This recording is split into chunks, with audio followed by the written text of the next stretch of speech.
வங்கிகள் அது நம்ம பார்த்தோம். ஓல்டு ஜெனரேஷன் பிரைவேட் செக்டர் பேங்க்லயும் அவங்களுடைய கோல் டிஃபரண்ட்.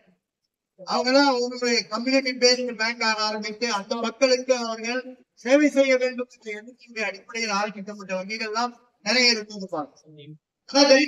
பிரைவேட் செக்டர் ஃபாரின் பேங்க்ஸோட நிலைமை இல்லை. இந்தியாவோட வளர்ச்சியோட அவங்களுடைய பங்கு என்ன இருக்கிறது? இந்தியாவுக்கு தேவை தேசியமயமாக்கக்கூடிய தனியார் வங்கிகள் எல்லாம் தேசியமயமாக்க ஓல்டு பேசஸ் நிறைய பேர் பார்க்க முடியுது. Longing for this opportunity.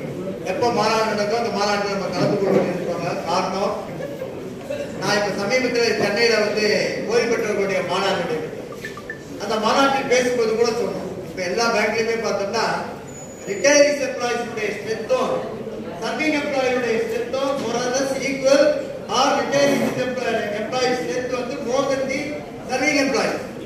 அது மாதிரி நிலைமை தான் உருவாகி கொண்டிருக்கு. ஆனால் நம்ம நடத்தக்கூடிய அனைத்து போராட்டங்களிலும் ரிட்டையர்ட் எம்ப்ளாயிஸ் முழுமையாக கலந்து கொள்ள வேண்டும்.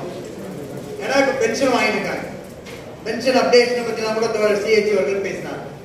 பென்ஷன் அப்டேஷன் பதிலாக ஒரு தொகை எக்ஸ்கே பைபார்ட்டே நம்ம பேசி அதை வாய்ப்பு. ரிட்டையரிஸும் கார்பரேட்ஸும் ஞாபகம் வச்சுக்கணும். State government employees, central government employees எல்லாருக்கும் டிஎஃப்ரீஸ் இருந்தது, including pensioner, state government pensioner, central government pensioner. ஆனா பேங்க் எம்ப்ளாயிஸ்க்கு டிஎஃப்ரீஸ் கிடையாது, பேங்க் பென்ஷனர்ஸ்க்கு டிஎஃப்ரீஸ் கிடையாது. நம்ம as long as this bank remains under public sector, our pension is guaranteed.